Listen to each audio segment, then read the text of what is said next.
সবাই দোয়া ইউনুস পড়েন আর আস্তে ধীরে করে সামনে হাঁটেন।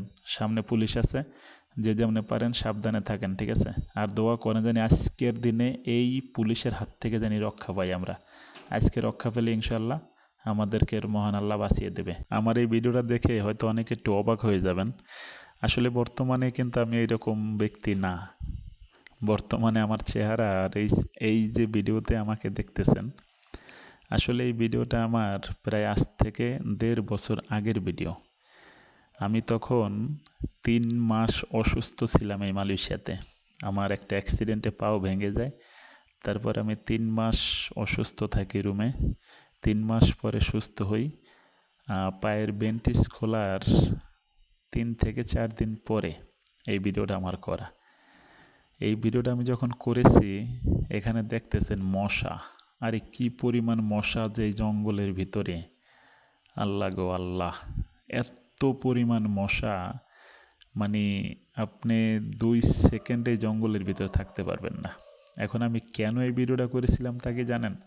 এই ভিডিওটা করা ছিল, মানে আমরা যে এরিয়ায় বা যে স্থানটায় থাকতাম ওইখানে ইমিগ্রেশন পুলিশ মালয়েশিয়ায় বড় ধরনের রেড দিছিল তখন, অবৈধ লোক ধরার জন্য।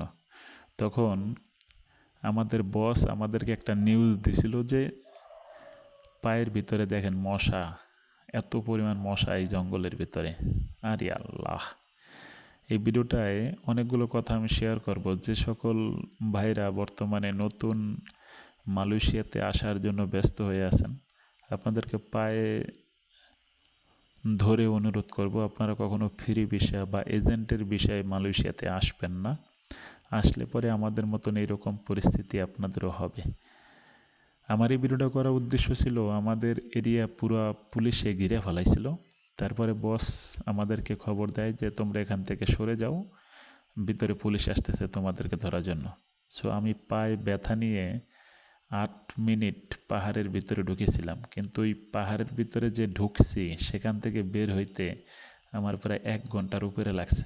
মানে এত দূরত্ব গতিতে আমরা আমাদের এরিয়া সাইডের ভিতরে ঢুকে গেছিলাম।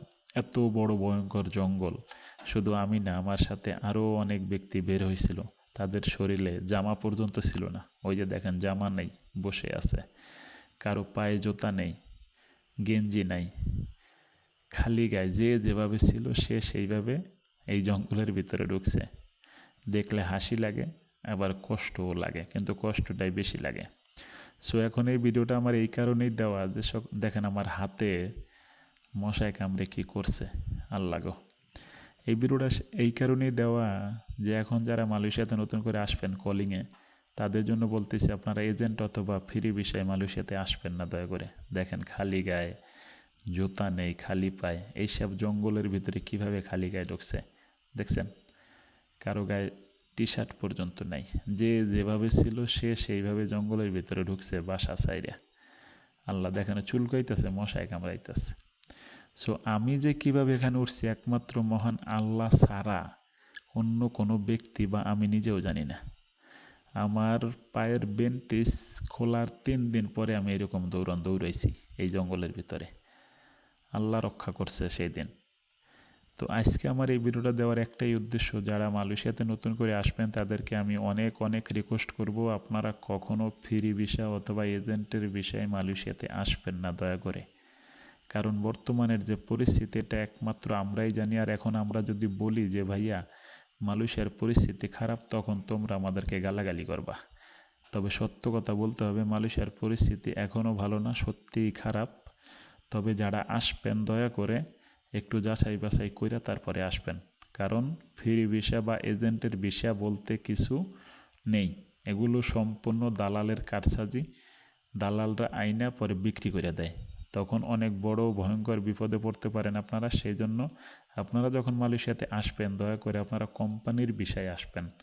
কোম্পানির বিষয়ে আসলে আপনার জন্য অনেক অনেক অনেক উপকার। হয়তো 2 টাকা বেতন কম, কিন্তু আপনাদের অনেক উপকার। ভিসা লাগানো লাগে না, আপনার মেডিকেল খরচ নাই, আপনার থাকা সম্পূর্ণ কোম্পানির দায় বহন করে। সো দয়া করে আপনারা কেউ ফ্রি ভিসায় আসবেন না।